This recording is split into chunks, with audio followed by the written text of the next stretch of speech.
Ladies and gentlemen, welcome back to the channel, and today we have a pretty fun video. Something a little bit different than what we normally do here on the channel for sure. We have some interesting related COD news, but there's also some more personal news that will affect the channel moving forward, as well as affect the things I'm doing outside of the channel. Nothing bad or anything like that. In fact, it's only good, and I'm really excited to talk about it, so let's just go ahead and jump right in.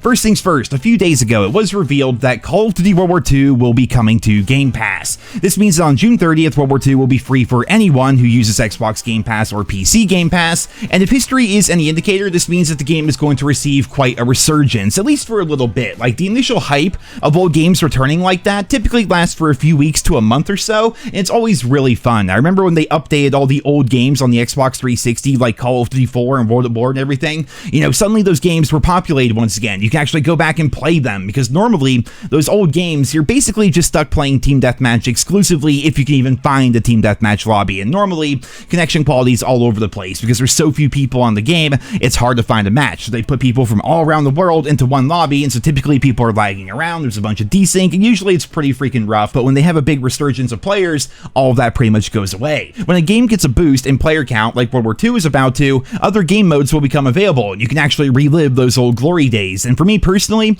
Call of Duty World War II is one of my favorite COD titles. Like most of you, I pretty much try to pretend that Vanguard didn't exist, so in my mind, it was the final World War II themed Call of Duty game, and it came out right between Modern Warfare Remastered and Black Ops 4, and it's a great reminder of how good Call of Duty used to be right before they added skill-based matchmaking, right before they started focusing solely on the shop, right before the games started being full of unicorn farts and freaking Ninja Turtles and all that shit, and also before every COD studio had to use the exact same engine and the same art style and everything, which basically just made every COD feel the same. You know, like back then, games felt unique. They stood on their own 2 feet, and Call of Duty World War II was an incredibly fun year. I enjoyed playing and covering that game the entire way through, but one other thing the game reminds me of is just how quickly time flies. In my mind, World War II is not even that old of a game, but it did come out in 2017. It doesn't feel like it, but the game is going to be turning 8 years old in just a few months, and so is every component within my PC. It was actually back in 2017 that I first really dipped my toe in the PC gaming, and I got my first proper setup.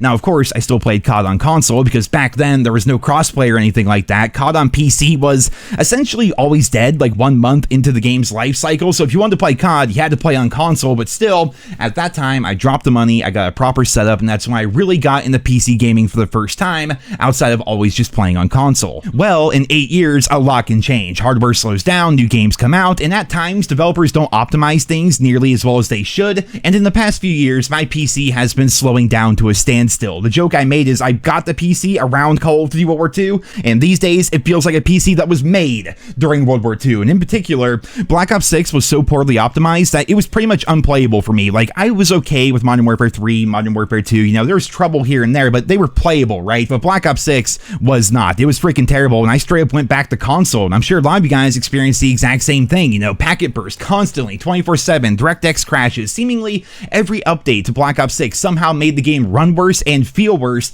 so while I tried to figure out what to do with my PC, a fella named E-Rock stepped in and helped out. Now, E-Rock on Tech is a YouTuber that's been a viewer of the channel for quite some time now. He has lots of in-depth reviews of all the latest graphics cards, motherboards, cases, and pretty much everything else. He works with a lot of companies, in particular Asus, and he reached out asking if he could build me a new PC since mine was slowing down so much, and so of course, I was like, hell yeah, that's awesome. That's one massive headache that I don't have to deal with now, but I had no idea just how crazy he was going to go with it.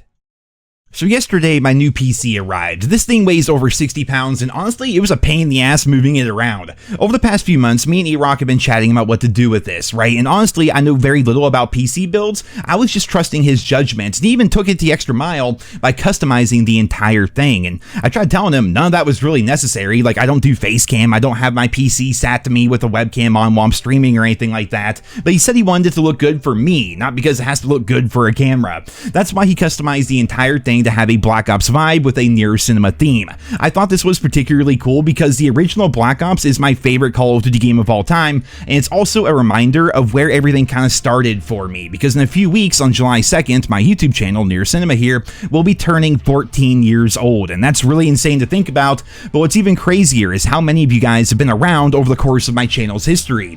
I still get comments all the time from you guys saying that you started watching back in Call of Duty Ghost, or maybe back in Black Ops 2, or even Advanced Warfare, And that's really freaking awesome to think about, man. It's like truly humbling that even after so many years, you guys are still here watching the channel, and I'm eternally grateful for that. I really am. And because my channel is turning 14 in just a few weeks, if we go back in time, my first videos on this channel were right at the tail end of the Black Ops 1 life cycle. So it's sort of like this whole, you know, like full circle thing. Like we start off with Black Ops 1, and now here we are 14 years later. This amazing new PC shows up, all decked out with Black Ops and NerosCinema vibes, and I think it looks really cool. And that's why E-Rock is such a good guy. His wife too. She even made this little NerosCinema logo out of bead art to put inside the case, which is really neat. So big thank you to Mrs. E-Rock. And what I think is really interesting is because he knew me, he's been watching the channel for years and everything. He knows me, he knows the channel and all of that.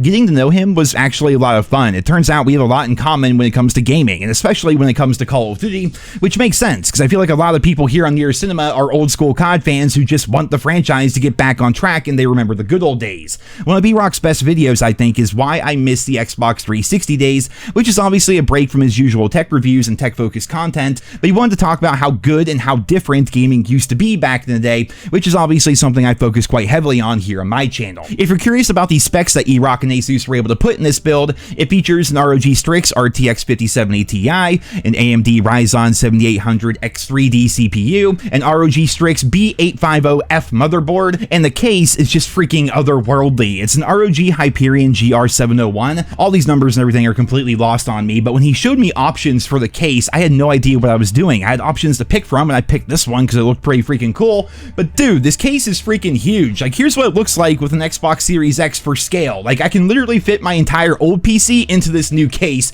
So big thank you to Asus for supplying the case here. But once again, this is not sponsored or anything. They just literally send all this stuff over. If you guys are interested in the PC side of things and the tech side of things, E-Rock made a really good video detailing the entire build. It's 27 minutes long, and it features my live reaction to seeing the completed thing for the first time, as well as he goes over all the parts and does it in an interesting way. I think one of the reasons why I never understood PC building in the first place is it's really difficult to get into because so many of the content creators know everything when it comes to building PCs and all the components and everything. And so when you watch their videos or you watch a live stream of somebody trying to build a PC, it's all just kind of lost on you. It's almost like they assume that you already know everything there is to know about the PC, and if you have basic questions or a lack of fundamental understanding about the topic, it can be really hard to learn because everyone else seems to be so far ahead. Well, E-Rock does a great job of being incredibly knowledgeable in his reviews and builds, while also making the content consumable for people who are just getting into building or just getting into PC gaming in general. It's not overwhelming at all, and I've actually learned a lot from watching his videos over the course of the past couple of months, so I highly recommend you guys go check out his video building my PC, as well as subscribing to his channel. I won't lie, I do want him to benefit from this. Like, he reached out to me, he built me a PC for free, he reached out to Asus who helped him get some of the parts. He's been a longtime viewer of the channel, and I think it's only fair that I do my best to promote his channel as much as possible. In a world where everyone is making content and everybody's sort of just in it for themselves, having this sense of community between channels is a refreshing change of pace. It's kind of like back when I did that dual commentary with Blame Truth a while ago, and it was supposed to be like a 20-30 minute video, ended up being 2 hours because we just had so much in common and we just sat there chatting and bullshitting the entire time. And for E-Rock, he's hoping to hit 100,000 subscribers. That's like the ultimate goal of his channel right now. So if you guys could head over there and sub and maybe comment on his new video building my PC, it would really mean a lot. You'd not only be supporting him immensely, but you'd also be supporting me quite a lot because, again, he reached out to me, he built everything for free, he shipped it for free, Asus jumped in and helped supply parts. It was just all so amazing, and it's really going to help out my channel a ton in the long run. Not only will it now be easier and faster for me to record gameplay and make videos, but it also opens the door for my second channel to be revived, as well as it's going to help out with the live streams over on Twitch. So again, if you guys could check out E-Rock's channel and show him some love, I would be incredibly grateful. He put so much time and effort into building this PC and getting it all put together, right? Like literally months and months of work, and he did it all for free. It's going to help out my channels immensely. So once again, please go over there and show him some support for helping me out so much. And also, huge shout out to Asus for supplying a lot of the parts. Again, this is not a sponsored video or anything. They just sent over the stuff because E-Rock reviews so many PC parts and so many components over on his channel. Well, ladies and gentlemen, there you have it. A little bit of Call of Duty news, as well as a little bit of NerosCinema news going on here on the channel today. I spent the past couple of days trying to reset up everything, and I'm really kind of nervous that like the video is going to look weird because like some settings going to be off, or like my audio is going to be a little bit weird because some settings going to be not in the right spot or something like that. So I guess we're going to have to see how the video itself turns out. But when it comes to COD, it seems like Activision may finally be starting to talk about Black Ops 7. But like we discussed in my previous video, I think communication is going to be very spaced out this time around. We are, however, entering that that time of year where the beta is going to be coming, the full multiplayer reveal is going to be coming, and then of course zombies and Warzone and everything else. So it should be pretty interesting if nothing else, because I know that a lot of people, and specifically people that watch my channel here, they barely play COD anymore, or they've quit the game altogether. And I remember seeing so many comments from you guys saying that keeping up with COD news is actually more fun than playing Call of Duty anymore. And I honestly think there is something to that. Like, being a Call of Duty fan is a lot like being a Cleveland Browns fan. The offseason is often more fun than the regular season. You have the draft, free agency, and training camp, and oftentimes that is way more fun